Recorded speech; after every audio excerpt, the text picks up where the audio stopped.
Hello and welcome to the WIHS Journal, Public Affairs from 104.9. I'm Paul Kretschmann. The subject of today and tomorrow is Israel's hostages and the hostility they face in other parts of the world. My guest is Jonathan Feldstein, the founder of the Genesis 123 Foundation. We'll discuss what citizens are going through right now, both in Israel and elsewhere, and what he's trying to do to improve prospects for the future. Between Jews and Christians with Israel in ways that are new, unique, and meaningful. And we've launched a number of initiatives over the years to fill the gap where people are not connecting. We have the first Christian-oriented program for the Jerusalem Marathon called Run for Zion. We have I'm the Only Orthodox Jew with a weekly radio podcast on the Charisma Podcast Network called Inspiration from Zion, which is quite amazing. We've done all kinds of global prayer events. And today, because of many other things, but because of the war today, actually literally today, we launched a petition drive in order to help free the hostages, 240 human beings who have been kidnapped and taken hostage in Gaza. And in addition to that, for the last month, we've been running the Israel Emergency Campaign, which is to provide humanitarian relief and help here in Israel among a very wide range of the population, because as much as we're all inspired and as much as we're all unified, we're also all grieving, we're also all angry, and there's a lot of fear because we know that we're not even close to finishing the battle, and we will have a lot of losses still on top of compounding the losses that we've already had. In how many different ways is the situation at present so much different than situations Israel has faced in the past, and how much of it is actually very similar to what people have faced before, but perhaps they are from a perspective of a person who's younger? Yeah. The only similarity that I can come up with is, I'll say two. That's a very good question. First of all, it was a surprise attack on October 7th, which followed the 50th anniversary of the surprise attack on October 6th, which began the Yom Kippur War. But that was over by now. That war ended by now, 50 years ago. We're still in this for a while. It's also similar because it's a war of annihilation, and that's the war that began before Israel was even founded. The destruction, the obliteration, the extermination of Jews and the Jewish presence here in the land and now the state of Israel. And that's real critical because we're seeing exactly the same thing. People who were massacred on October 7th weren't massacred because they were in uniform. They were massacred because they were Jews or even non-Jews here in the state of Israel. And they continued to cry from the river to the sea, Palestine will be free, which is a chant for genocide. And that's what they wanted from the beginning, and that's what they still want. Can you identify in your own mind the genesis of the evil that this whole thing represents? The reason why I ask that is because in the past, not to get unduly political here, but in the past, leaders like Harry Truman, who was a member of the Democratic Party, was among the first, if not the first, head of state to recognize the state of Israel as a sovereign entity.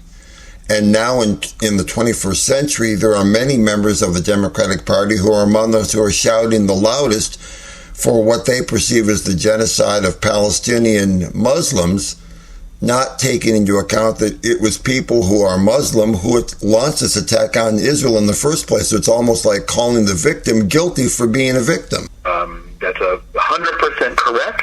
And look, we had a long biblical conversation. The Genesis, I believe, is in Genesis.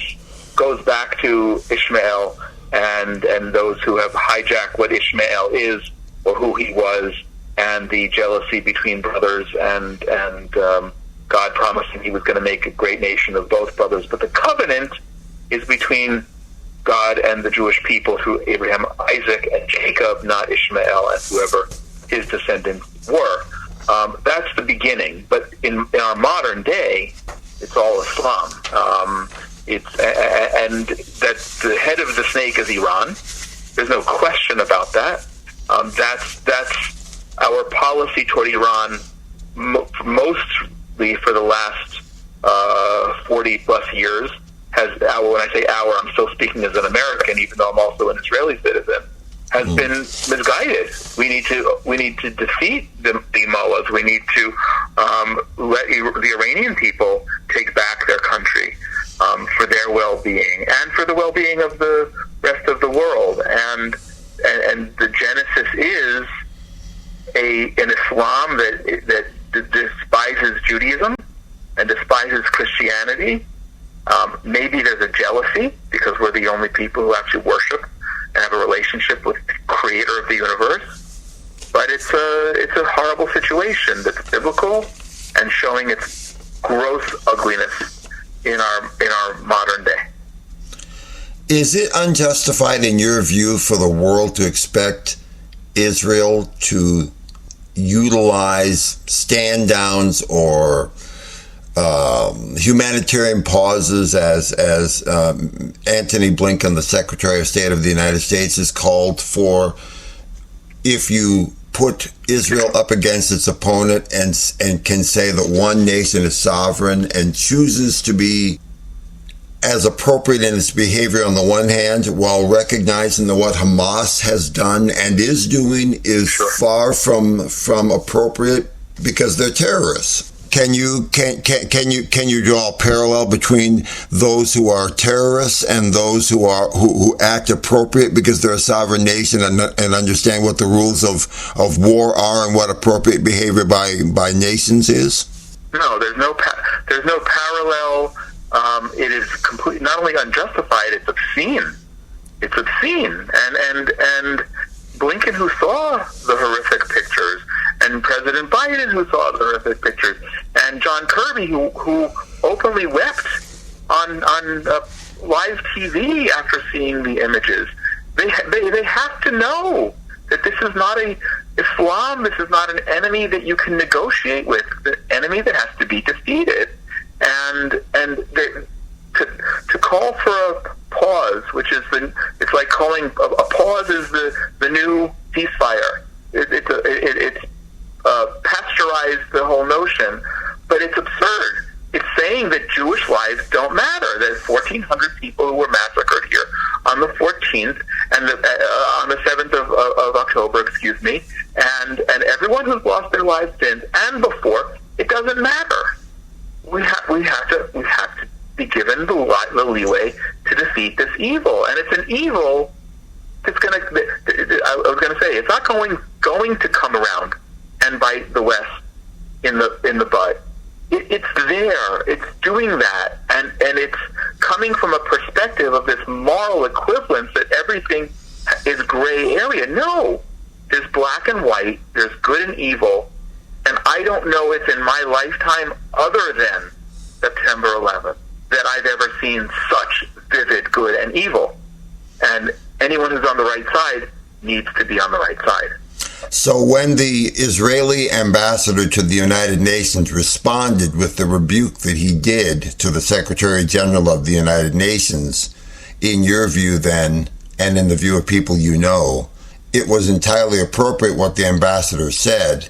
And if I might characterize it, the thing that Mr. Guterres said was not appropriate under the circumstances as we see them.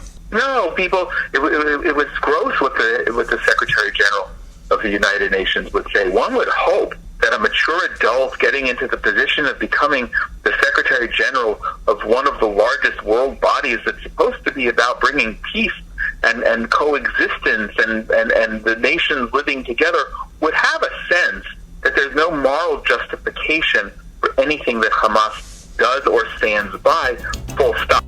I'll pick up my conversation with Jonathan Felstein, the founder of the Genesis 123 Foundation, on tomorrow's WIHS Journal. Jonathan Felstein is my guest for today and tomorrow. For further information, call us at 860-346-1049. That's 860-346-1049. Or send email to office@wihsradio.org. office@wihsradio.org. The opinions expressed are those of the participants, not necessarily those of the staff or management of this station. I'm Paul Kretschmer on the WIHS Journal, Public Affairs from 104.9 WIHS.